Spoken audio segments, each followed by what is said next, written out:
ওম ভৈরবায় নমঃ। নমস্কার, হিন্দু কথায় আপনাদের স্বাগত।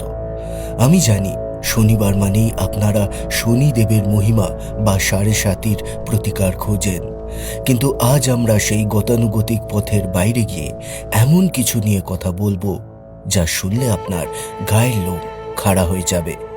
আজ কথা হবে মহাজাগতিক সময় বা কসমিক টাইম নিয়ে। চলুন শুরু করা যাক। একবার ভাবুন তো, আপনি কোথাও একটা মিটিং করতে গেলেন, সেখানে মাত্র 20-30 মিনিট কথা বলে ফিরে এসে দেখলেন পৃথিবীতে আপনার পরিবার, বন্ধু, এমনকি আপনার পরিচিত সভ্যতার কোনো চিহ্নই অবশিষ্ট নেই। হাজার হাজার বছর কেটে গেছে। আপনার কাছে যেটা মাত্র কয়েকটা মুহূর্ত, পৃথিবীর কাছে সেটা কয়েক শতাব্দী। ভাবছেন এটা কোনো হলিউড সায়েন্স ফিকশন, ইন্টারস্টেলার বা টেনেটের গল্প? না, আজ থেকে হাজার হাজার বছর আগে আমাদের পুরাণে টাইম ডাইলেশনের কথা বলা আছে।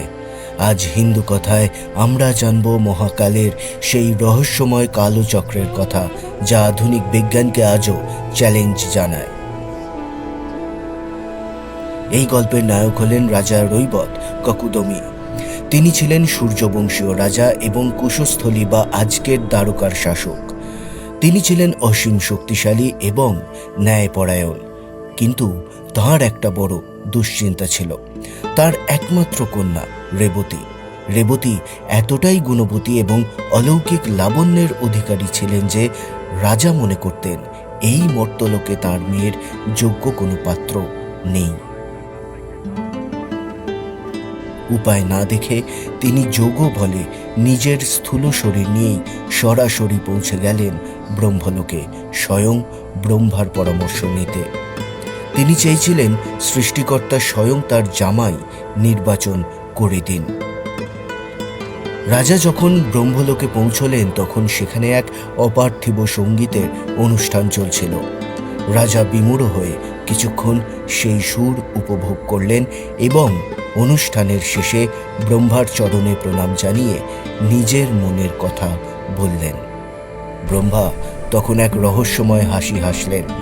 সেই হাসিতে লুকিয়েছিল ব্রহ্মাণ্ডের সবচেয়ে বড় সত্য। তিনি বললেন, রাজন, তুমি যাদের নাম মনে করে পাত্র হিসেবে ভেবে রেখেছিলে, তারা কেউ এখন পৃথিবীতে জীবিত নেই। শুধু তারা নয়, তাদের ছেলে, নাতি, এমনকি তাদের পুরো বংশ আজ ইতিহাসের পাতায় ধুলো হয়ে মিশে গেছে। তুমি এখানে মাত্র কয়েক দণ্ড ছিলে, কিন্তু পৃথিবীতে মধ্যে 27টি চতুর্যুগ পার হয়ে গেছে। ফিরে এসে রাজা ককুদমি যা দেখলেন তা ছিল আরও চমকপ্রদ। ভাগবত পুরাণ বর্ণনা করছে, রাজা দেখলেন মর্তের মানুষগুলো বদলে গেছে। তার নিজের প্রজাদের উত্তরসূরিদের দেখে তিনি চিনতে পারছিলেন না। যে মানুষ আগে প্রকৃতির রহস্য বুঝত, যারা যোগ বলে ব্রহ্মাণ্ড ভ্রমণ করত, যুগ পরিবর্তনের সাথে সাথে মহাকালের প্রভাবে তাদের চেতনা সংকুচিত হয়ে এসেছে। তারা এখন ক্ষুদ্র স্বার্থ আর কলহে মত্ত। রাজা বুঝলেন মহাকালের এই কালোচক্রের কাছে মানুষের দম্ভ বা পরিকল্পনা কতটাই না তুচ্ছ। বন্ধুরা, আমরা শনিবার করে শনিদেবের উপাসনা করি, কারণ তিনি সময়ের দেবতা, কর্মফলের দেবতা। কিন্তু শনিদেব নিজেও মহাকালের এই বিশাল নিয়মের অধীন। রাজা ককুদমি শেষ পর্যন্ত ভগবান বলরামের শরণাপন্ন হন এবং রেবতীর সাথে তার বিবাহ সম্পন্ন হয়।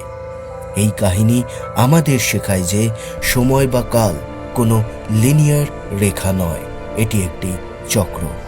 আজকের আধুনিক ফিজিক্স যাকে রিলেটিভিটি বলছে, আমাদের পূর্বজরা তাকে মহাকাল হিসেবে চিনেছিলেন।